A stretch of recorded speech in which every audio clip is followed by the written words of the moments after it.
Bonsoir à tout le monde. Dans cette deuxième partie du cours sur similitude, nous allons voir maintenant comment identifier la nature de la transformation. Comment savoir est-ce qu'on a une translation ou bien une homothétie ou une rotation ou bien une similitude plane directe. Ça va dépendre d'une technique qu'on appelle la formule Z' égale AZ plus B. Maintenant, ce qu'il faut retenir, la nature de la transformation va dépendre de A. Il faut savoir que l'écriture d'une similitude ou bien d'une transformation de manière générale s'écrit toujours sous la forme de Z' égale à AZ plus B. Voici l'écriture de départ. C'est comme ça qu'il faut le savoir. Maintenant, en fonction du paramètre A, on peut identifier il s'agit de quelle transformation. Premier cas. Si A égale 1, si A égale 1, c'est-à-dire donc Z' sera Z plus B. Si A égale 1, donc sachez que cette écriture-là, ou bien cette transformation est une translation de vecteur U d'affixe B. Parce que je vous ai dit au cours passé que la translation est caractérisée par son vecteur d'affixe B. Alors, je vais appeler ça F, la caractéristique F. Alors F est une translation. Est une translation de vecteur U d'affixe B. Ça, c'est la seule caractéristique de la translation. Maintenant, le deuxième cas, A peut ne pas être égal à 1. Maintenant, si A appartient à R étoile privé de 1. C'est-à-dire, A appartient à R, c'est un nombre réel, mais A est différent de 1. Donc, on peut avoir moins 1, ou bien 4, ou bien 2, ou bien 3, ainsi de suite. Mais A est un réel. Si A est un réel différent de 1 et différent de 0, alors F, c'est-à-dire cette transformation-là, F est une homothétie. F est une homothétie. Maintenant, homothétie est caractérisée par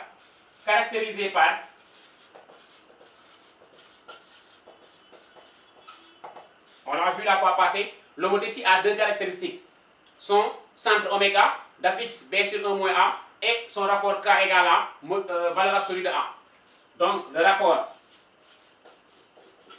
par son rapport K égale valeur absolue de A, mais aussi par son centre oméga d'affixe B sur 1 moins A.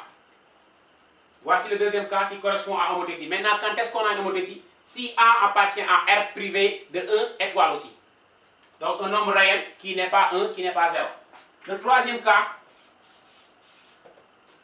si maintenant A n'appartient pas à R, A n'est plus un nombre réel, mais A appartient à C. A est un nombre complexe. De plus, module de A égale à 1. Si A n'est pas un réel, c'est un nombre complexe, mais son module égale à 1. Alors nous avons une rotation. Alors, F est une rotation R, caractérisée par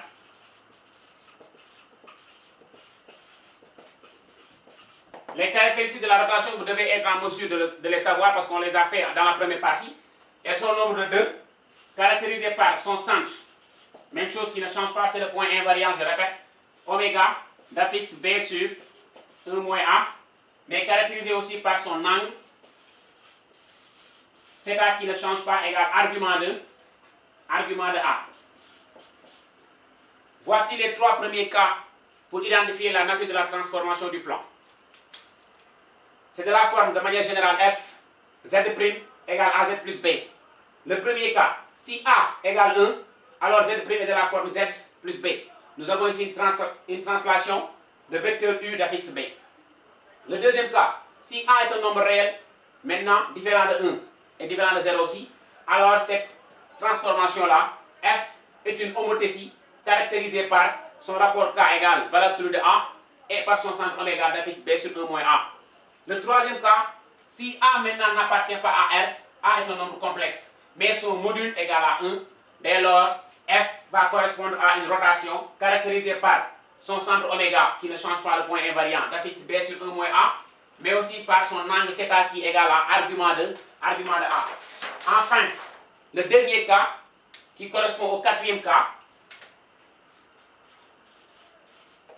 cette fois-ci, A n'appartient pas à R, donc forcément A appartient à C, étoile. Mais le module de A est différent de 1. Tantôt on avait dit module de A égale 1, rotation.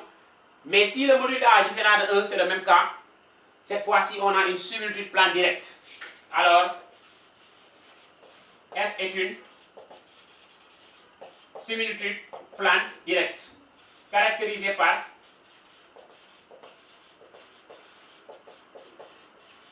les caractéristiques de la similitude plan direct sont au nombre de 3. Pourquoi?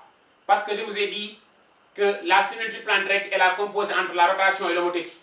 Donc, les caractéristiques de la similitude plan direct sont son centre, oméga, le point invariant, B sur 1 moins A, caractérisé par son rapport K qui est égal à module de A. Pourquoi maintenant je vous disais dans la première partie, au niveau de similitude, K égale à module de A?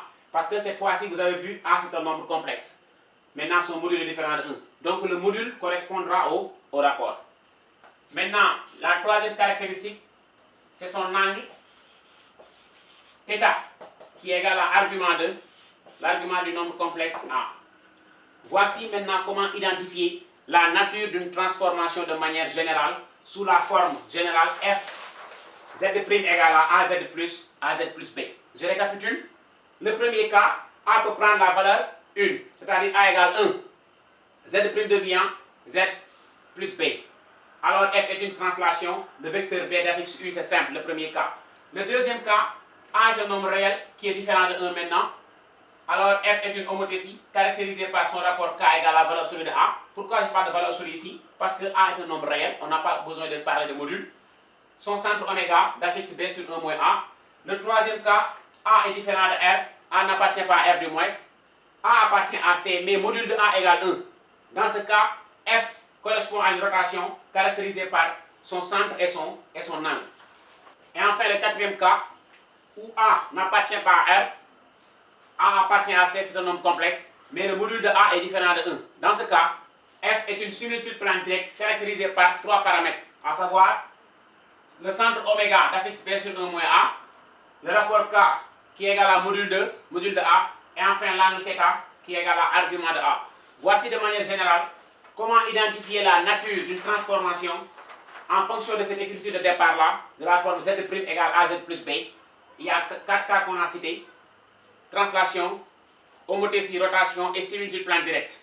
Espérant que vous avez compris la synthèse et l'explication de l'exercice du cours du moins, nous allons voir dans la troisième partie qui va venir un exercice d'application avec la correction bien expliquée, Inch'Allah. Je vous remercie et revoyez bien les cours. Merci.